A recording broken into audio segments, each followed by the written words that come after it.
एक छोटे से गांव में एक परिवार रहता था जो अपनी गरीबी से संघर्ष कर रहा था। यह परिवार था श्यामलाल, उनकी पत्नी कमला और उनके दो बच्चे मुन्ना और रानी। श्यामलाल एक मजदूर थे जो गांव के खेतों में दिन रात काम करके अपने परिवार का गुजारा करते थे। कमला घर के काम के साथ साथ बीड़ी बनाने का काम करती थीं, लेकिन इन दोनों की मेहनत के बावजूद घर में हमेशा पैसों की तंगी रहती थी। गांव के लोग अक्सर उनका मजाक उड़ाते थे, लेकिन श्यामलाल और कमला के मन में एक सपना था, अपने बच्चों को अच्छी शिक्षा देना और उन्हें एक अच्छा जीवन देना।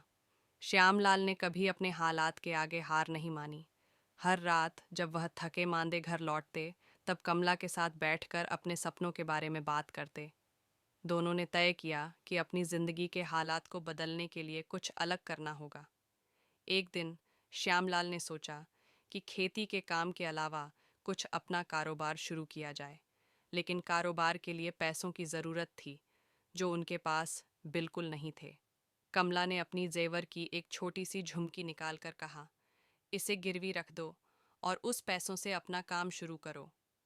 श्यामलाल को अपनी पत्नी की बात ने बहुत प्रभावित किया और उन्होंने निश्चय किया कि वह इस विश्वास को कभी टूटने नहीं देंगे। श्यामलाल ने छोटे से शहर में जाकर एक ठेला खरीदा और उसमें सब्जी बेचने लगे।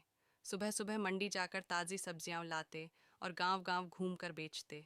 शुरू में लोग उनसे सब्जी नहीं लेते थे, लेकिन उनकी ईमानदारी और मेहनत ने धीरे धीरे लोगों का विश्वास जीत लिया। एक दिन उन्होंने सोचा कि अगर सब्जी के साथ कुछ और बेचा जाए तो ज़्यादा पैसा कमा सकते हैं। उन्होंने अपने ठेले पर छोटी मोटी मसाले और दाल चावल बेचना भी शुरू किया। मुन्ना और रानी, जो तब छोटे थे, अपने पिता की मेहनत को देखते और कुछ सीखने की इच्छा रखते। मुन्ना अक्सर श्यामलाल के साथ ठेला ले जाता और रानी घर पर अपनी माँ के साथ मदद करती। कमला ने भी सोचा कि बीड़ी बनाने के काम के अलावा कुछ और करना चाहिए।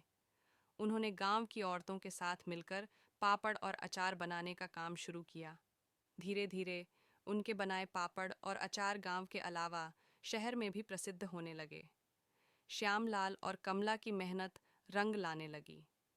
कुछ सालों में उन्होंने अपना एक छोटा सा दुकान खोल लिया, जहां सब्जी, मसाले और घर के सामान मिलते थे। उनके बच्चों की शिक्षा का सपना भी पूरा हो रहा था।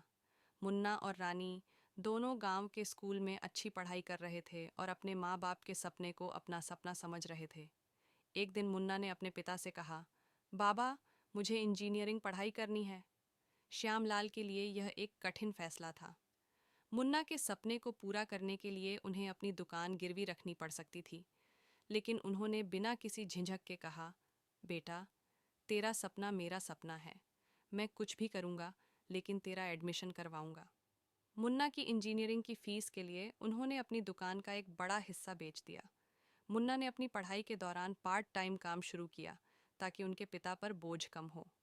दूसरी तरफ रानी भी अपनी माँ के काम में मदद करते करते स्कूल के परीक्षा में टॉप करती थी। दोनों बच्चे अपने माँ बाप की मेहनत और समर्पण को समझते थे और उन्होंने कभी उनका विश्वास नहीं तोड़ा।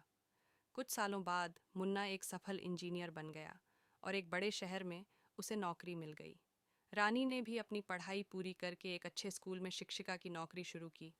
मुन्ना और रानी दोनों ने अपने माँ बाप की जिंदगी सुधारने का निश्चय किया।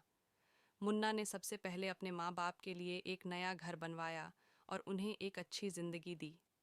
श्यामलाल और कमला के सपने अब सच हो गए थे। एक समय था जब वह दिन के एक एक पैसा जोड़ते थे और आज वह एक सम्मान भरी जिंदगी जी रहे थे। लेकिन सबसे बड़ी बात थी उनका ईमानदारी और मेहनत का मंत्र, जो उन्होंने कभी नहीं छोड़ा।